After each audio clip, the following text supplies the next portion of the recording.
നമസ്കാരം. പഹൽഗാം തീവ്രവാദി ആക്രമണത്തിന് മറുപടിയായി പാകിസ്ഥാനിലെ സൈനിക താവളങ്ങളും തീവ്രവാദ ക്യാമ്പുകളും ആക്രമിക്കാൻ ഇന്ത്യക്ക് കരുത്തു പകർന്നത് റഫാൽ യുദ്ധവിമാനങ്ങളായിരുന്നു. ഫ്രഞ്ച് കമ്പനിയായ ദസോ ഏവിയേഷനാണ് റഫാലിന്റെ സൃഷ്ടാക്കൾ. പാകിസ്ഥാനിൽ ഇന്ത്യ നടത്തിയ ആക്രമണത്തിന് ശേഷം ദസോ ഏവിയേഷന്റെ ഓഹരി വില കുതിച്ചു കയറിയിരുന്നു. ഇപ്പോഴിതാ റഫേലിന്റെ ഘടകങ്ങൾ ഇന്ത്യയിൽ നിർമ്മിക്കാനുള്ള തീരുമാനങ്ങൾ പടിപ്പുരയിലാണ് എന്ന റിപ്പോർട്ടുകളാണ് പുറത്തുവരുന്നത്. ഇതിനായി ദസോ ഏവിയേഷനും ടാറ്റ അഡ്വാൻസ്ഡ് സിസ്റ്റം ലിമിറ്റഡും തമ്മിൽ കരാർ ഒപ്പിട്ടിരിക്കുകയാണ്. റഫേലിന്റെ ഫ്യൂസലേജ് നിർമ്മാണത്തിനായാണ് ഇരു കമ്പനികളും തമ്മിൽ കരാറായത്. നിലവിൽ ഇന്ത്യൻ വ്യോമസേന 36 റഫേൽ യുദ്ധവിമാനങ്ങൾ ഉപയോഗിക്കുന്നുണ്ട്.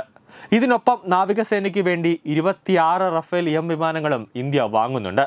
ഈ സാഹചര്യത്തിലാണ് പുതിയ കരാർ കൂടി വരുന്നത് എന്നതാണ് ശ്രദ്ധേയം. ഇന്ത്യയെ സംബന്ധിച്ച് വലിയ നേട്ടമാണ് പുതിയ കരാറിൽ. എയ്റോസ്പേസ് രംഗത്ത് വലിയ കുതിച്ചുചാട്ടത്തിന് കരാർ വഴിയൊരുക്കുമെന്നാണ് പ്രതീക്ഷ. റഫേലിന്റെ ഘടകങ്ങൾ നിർമ്മിക്കുന്നതിനായി ഹൈദരാബാദിൽ പുതിയ നിർമ്മാണ യൂണിറ്റും ടാറ്റ ആരംഭിക്കുന്നുണ്ട്. 2028ഓടെ ആദ്യഘട്ട നിർമ്മാണം പൂർത്തിയാക്കാമെന്നാണ് പ്രതീക്ഷ.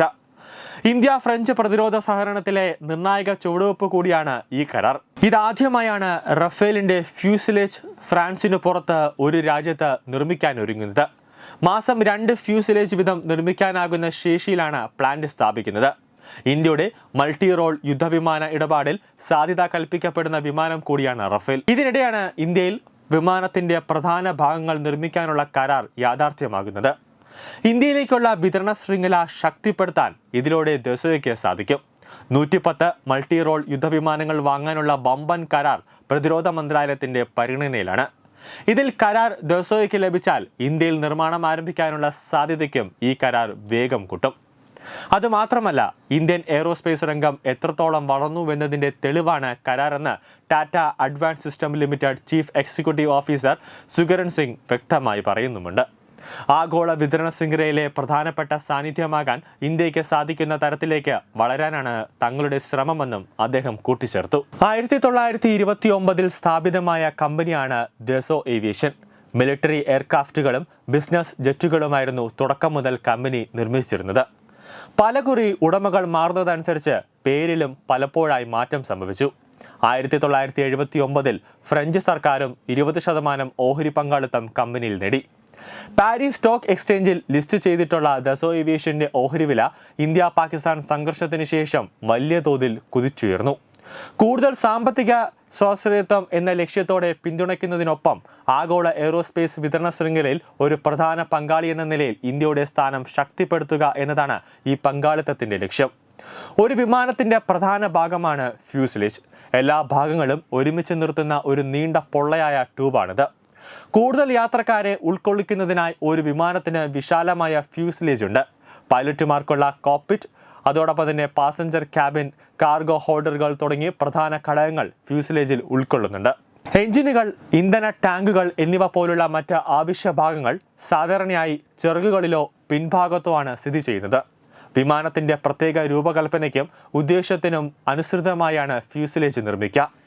എന്തായാലും എയ്റോസ്പേസിന്റെ ഇന്ത്യയുടെ പ്രധാനപ്പെട്ട നേട്ടങ്ങളിൽ ഒന്നായിരിക്കും ഈ പുതിയ കരാർ സാധ്യമാകുക എന്നതിൽ യാതൊരു സംശയമില്ല. അതിനിടയിൽ ഇന്ത്യക്ക് തങ്ങളുടെ 5ാം തലമുറ യുദ്ധവിമാനമായ സുഖോയ് Su-57ന്റെ സോഴ്സ് കോഡ് നൽകാമെന്ന ഒരു വാഗ്ദാനവുമായി റഷ്യ എത്തിയിരിക്കുകയാണ്.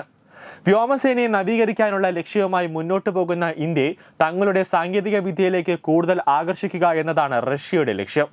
ചൈനയുടെ 5ാം തലമുറ യുദ്ധവിമാനങ്ങളുടെ വർദ്ധിച്ചു വരുന്ന വിന്യാസത്തെ ചെറുക്കുന്നതിനും ഇന്ത്യയുടെ മുൻനിര വ്യോമശക്തി ശക്തിപ്പെടുത്തുന്നതിനും ലക്ഷ്യമിട്ടുള്ള ഒരു നീക്കമായി F-35A ഇന്ത്യക്ക് വിൽക്കുന്നതിനുള്ള ഔപചാരിക ഓഫർ അമേരിക്ക തയ്യാറാക്കുന്ന സാഹചര്യത്തിലാണ് റഷ്യയുടെ ഈ നീക്കം. എന്തായാലും അമേരിക്കയുടെ F-35 വിമാനം ഇന്ത്യ വാങ്ങുമോ എന്ന കാര്യം പ്രതിരോധ മന്ത്രാലയം ഒന്നും കൂടി ഒന്ന് ഇരുത്തി ആലോചിക്കും. കാരണം അമേരിക്ക F-35 യുദ്ധവിമാനം പാകിസ്ഥാന് കൊടുത്തിരുന്നു. ആ യുദ്ധവിമാനം പാകിസ്ഥാൻ ഇന്ത്യക്ക് നേരെ പ്രയോഗിക്കരുത് എന്ന ഒരു ശക്തമായ ഒരു ഉടമ്പടി അമേരിക്ക പാകിസ്ഥാന് മേൽ വച്ചിട്ടുണ്ടായിരുന്നു. എന്നാൽ ആ ഒരു കരാറെല്ലാം തന്നെ ലംഘിച്ചുകൊണ്ടാണ് പാകിസ്ഥാൻ ഇന്ത്യക്ക് നേരെ അമേരിക്കയുടെ F-35 യുദ്ധവിമാനം എടുത്ത് പ്രയോഗിച്ചത്. എന്നാൽ അത് ഇന്ത്യയുടെ മണ്ണിൽ തൊട്ടില്ല. അതിനു മുന്നേ ആകാശത്ത് വച്ച് തന്നെ ഇന്ത്യയുടെ യുദ്ധ വിമാനങ്ങളും അതോടൊപ്പം തന്നെ ഇന്ത്യയുടെ പ്രതിരോധ സംവിധാനമെല്ലാം തന്നെ F-35നെ തകർത്ത് തവിട് പൊടിയാക്കി ഇന്ത്യയുടെ മണ്ണിലേക്ക് ഇട്ടു. അവസാനം ആക്രി പറക്കുന്ന രീതിയിലാണ് ഭാരതീയ ജനങ്ങളെല്ലാം തന്നെ ആ അമേരിക്കയുടെ F-35 വിമാനം പറക്കിക്കൊണ്ടുപോയത്. അതോടുകൂടി തന്നെ അമേരിക്കയുടെ ഈ ടുക്കട വിമാനം ഇന്ത്യ വാങ്ങുന്നതിന് എത്രയോ നല്ലതായിരിക്കും റഷ്യയുടെ വിമാനം വാങ്ങുന്നത് എന്ന യാഥാർത്ഥ്യമാണ് ഇപ്പോൾ പ്രതിരോധ മന്ത്രാലയം ഇപ്പോൾ ഒന്നും കൂടി ഇരുത്തി പരിശോധിക്കുന്നത്. അമേരിക്ക തങ്ങളുടെ സഖ്യകക്ഷികൾക്ക് പോലും F-35 മുഴുവൻ സോഴ്സ് കോഡും നൽകിയിട്ടില്ല. ഇതിന്റെ മേലുള്ള നിയന്ത്രണം അമേരിക്കയ്ക്ക് മാത്രമാണ്. അതുകൊണ്ട് തന്നെ അമേരിക്കയുടെ ഈ ഓഫറിനോട് ഇന്ത്യ ഇതുവരെയായിട്ട് പ്രതികരിച്ചിട്ടില്ല. ഇന്ത്യൻ പ്രതിരോധ ഏജൻസികൾ റിപ്പോർട്ട് ചെയ്യുന്നതനുസരിച്ച് നിർദ്ദേശിക്കപ്പെടുന്ന Su-57 വേരിയന്റിൽ ഇന്ത്യയുടെ Su-30 MKI ഫ്ലീറ്റിനായുള്ള സൂപ്പർ 30 അപ്ഗ്രേഡ് പ്രോഗ്രാമുമായി യോജിപ്പിച്ചിരിക്കുന്ന പ്രധാന സാങ്കേതിക വിദ്യകൾ ഉൾപ്പെടും.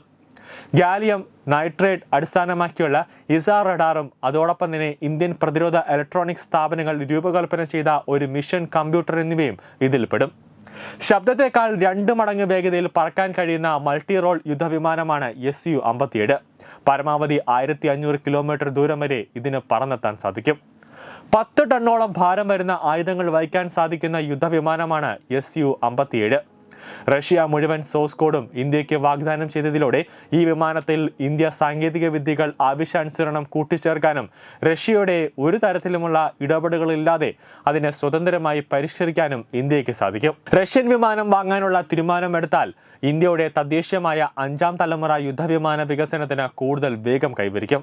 നിർണായകമായ പല സാങ്കേതിക വിദ്യകളെയും അടുത്ത് മനസ്സിലാക്കാൻ സോഴ്സ് കോഡുമായി ഇന്ത്യക്ക് സാധിക്കുമെന്നതാണ് വസ്തുത.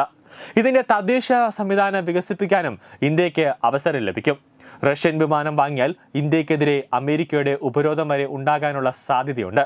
പക്ഷേ ഉറ്റ സുഹൃത്തായ റഷ്യയെ പിണക്കുന്ന ഒരു തീരുമാനം ഇന്ത്യ ഒട്ടും എടുക്കില്ല എന്നതാണ് വസ്തുത. അതുകൊണ്ട് തന്നെ ഇക്കാര്യത്തിൽ ഇന്ത്യ ഏത് വഴി തിരഞ്ഞെടുക്കുമെന്നതാണ് കാത്തിരുന്ന് കാണേണ്ടത്. ന്യൂസ് ഡെസ്ക് തത്വമൈ ന്യൂസ്.